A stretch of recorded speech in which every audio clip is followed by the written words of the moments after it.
Hello viewers, আসসালামু আলাইকুম। কি অবস্থা সবার? আশা করি আপনারা সবাই ভালো আছেন। তো আজকে আমরা গিয়েছিলাম ওয়াটার পোলোতে, আর সেখানে গিয়ে কি করলাম, কোন প্যাকেজটা নিলাম, সবগুলো আজকে আপনাদের সাথে শেয়ার করব। আলহামদুলিল্লাহ, যেটুকু ভেবেছিলাম তার থেকে বেশি এনজয় ও খুব মজা করি আমরা সেখানে গিয়ে। তো ঢাকার ভিতরে যারা কাছে কোথাও এই গরমের মধ্যে পুলে যেতে চান তারা এই জায়গাটি দেখতে পারেন। তো দেরি না করে ব্লগটি শুরু করে দিই। তো আমাদের ব্লগে শুরুই হবে বৃষ্টি দিয়ে। তো অনেকে বলতে পারে, ভাই এই বৃষ্টির মধ্যে কে যায় পুলে? তো প্ল্যান যেহেতু অনেক আগে থেকে সেট করা ছিল, আর সেদিন যেভাবে বৃষ্টি হবে সেটা আমরা কখনোই ভাবিনি। যেই কথা সেই কাজ, এই বৃষ্টির মধ্যে আমরা পুলের জন্য বেরিয়ে পড়লাম। তো একে একে আমরা জড়ো হচ্ছিলাম একসাথে। তো একে একে সবাই এক এক করে চলে আসে।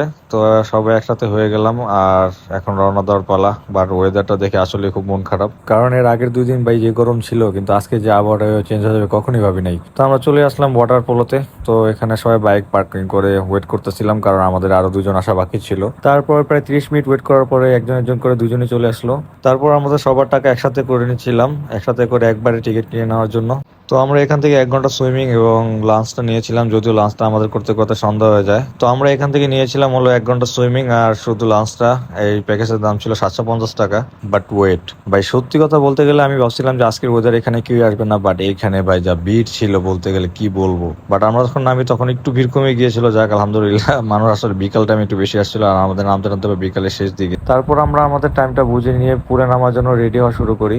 তো তাদের এখানে মূলত 2টা পুল। তো এই পুলটা খুব গভীর ছিল, এক সাইডটা আর কি বেশি গভীর, এটা আমি ঠাই পাই না। আর এই পাশের পুলটা হলো আপনার নর্মাল, তাও এটার এক পাশের পুল যারা 5 ফুট তারা আর সহজে ঠাই পায় না। তারপর পুলে সবাই নেমে যায় এবং সবাই একসাথে ছবি তোলার জন্য আর কি সবাইকে ডাকতেছিলাম। তারপর এখানে মোটামুটি আমরা সবাই অনেক এনজয় করি, এটা আপনারা তো ক্লিপগুলো দেখলে বুঝতে পারতেছেন। তো এখানে যেহেতু আমি আগে আরো 2বার গিয়েছিলাম, তো অন্য দিনের তুলনায় আজকে এটার পানি আবার একটু বেশি ছিল। তো আমি প্রায় বারবার ডুবে যাচ্ছিলাম সেখানে। আর এইখানে দেখেন আমি আর হৃদয় একজন আরেকজনকে চুবানোর ট্রাই করতেছিলাম, বাট শান্ত কোথা থেকে জানি এসে আমাদের 2জনকে চুবাই দেয়। এরপর আবার টুকটুক বৃষ্টি পড়া শুরু করে। আর ভাই যে ঠান্ডা ছিল, আমি আর ঠান্ডা সহ্য করতে পারছিলাম না, তো আমি উঠে যাই।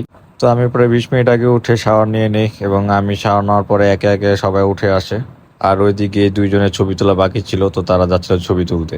তারপর একে একে এখানে এসে গোসল করা শুরু করে। তো আমাদের এই ভাইকে দেখেন ফ্রি শ্যাম্পু পেয়ে কি খুশি, এই যে সাকিব ভাইও কি খুশি দেখেন। দেখেন ফ্রি শ্যাম্পু পেয়ে কিভাবে ইউজ করতেছে, কি ডলার ইউজ করতেছে তারা। আর এই মেলটার ব্যাপারে কি বলবো, টিভি টিভি ছাড়া কিছুই বুঝে না।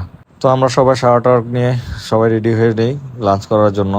তো তা আমরা প্রথমে তাদের উপরে বসি। উপরে ইন্টেরিয়রটা দেখতে পারতেছেন অনেক সুন্দর ছিল, বাট ভাই এসির বাতাসে যে ঠান্ডা লাগতেছিল, উপরে বসা সম্ভব ছিল না। তো আমরা নিচে চলে যাই আবার। তো এখানে এসি থাকলে এসিটা আমরা অফ করে নেই। তো একে একে সবাই চলে আসছে আমাদের। তারপর আমাদের পিওর সিঙ্গেল বড় ভাই দীপ ভাই ছবি তোলা শুরু করে। তারপরে দেখেন আরেক বড় ভাইয়ের অবস্থা, ক্যামেরার খবর নাই, পোজ দিয়ে বসে আছে। তারপর আমরা ওয়েট করতে থাকি আমাদের লাঞ্চের জন্য, সবারই খুদে অবস্থা খারাপ ছিল তখন। এরপর প্রায় 30 মিনিট পর আমাদের খাবারটা চলে আসে। যেহেতু 14 জনের খাবার, তো একটু সময় লাগে আর কি, তারা এটা বলেছিল আমাদেরকে আগেই। তো খাবারটা আলহামদুলিল্লাহ খুব ভালো ছিল। আমি প্রথম যখন আসি তখন থেকে অনেক বেটার ছিল, প্রথমে খাবারটা তেমন ভালো লাগেনি আমার। তো সবাইকে খাবার সার্ভ করে দেওয়ার পর সবাই খাওয়া দাওয়া শুরু করে। তো খাওয়া দাওয়া শেষ করে আমাদের বেরোতে বেরোতে প্রায় সন্ধ্যা হয়ে যায়, প্রায় 7টার মতো বেজে যায়। তো হঠাৎ করে আবার প্ল্যান করে যে তারা নাকি এখন এখান থেকে আবার 300 ফিট যাবে।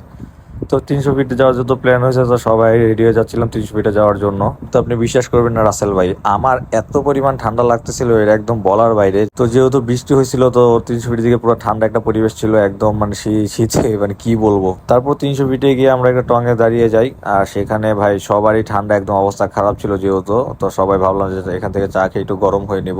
তারপর সেখান থেকে একটা মালাই চা নিয়ে নিলাম। তো মালাই চা খাওয়ার পরে ভাই একটু হলে গরম লাগছে ভাই, কিন্তু ভাই যে ঠান্ডা ছিল, আর সেখানে ভাই আশেপাশে কেউই ছিল না, একদম নিরিবিলি পরিবেশ ছিল। এরপর এখান থেকে বেরিয়ে যাব বাসা যাওয়ার উদ্দেশ্যে ভাই, কিন্তু এখানে দেখি ভাই কি এক অবস্থা ভাই, কুয়াশায় পুরো বাইকটাই হেলমেট সব ভিজে যায়, মানে কুয়াশা পড়া শুরু করছে ভাই, মানে বুঝতেছেন কি ঠান্ডা। আর তখন একটা পাতলা গেঞ্জি পরা ছিলাম ভাই, আমার আসলে খুবই কষ্ট হয় সেদিন। তো এখান থেকে বাসায় যাওয়ার জন্য রওনা দিয়ে দিলাম। তো আজকের ভিডিওটা আসলে এই পর্যন্তই। সবাই ভালো থাকবেন, সুস্থ থাকবেন, আর অবশ্যই ভালো লাগলে কমেন্টে জানিয়ে দিবেন। তো আজকের ভিডিওটা এই পর্যন্তই। সবাই ভালো থাকবেন, সুস্থ থাকবেন। আল্লাহ হাফেজ।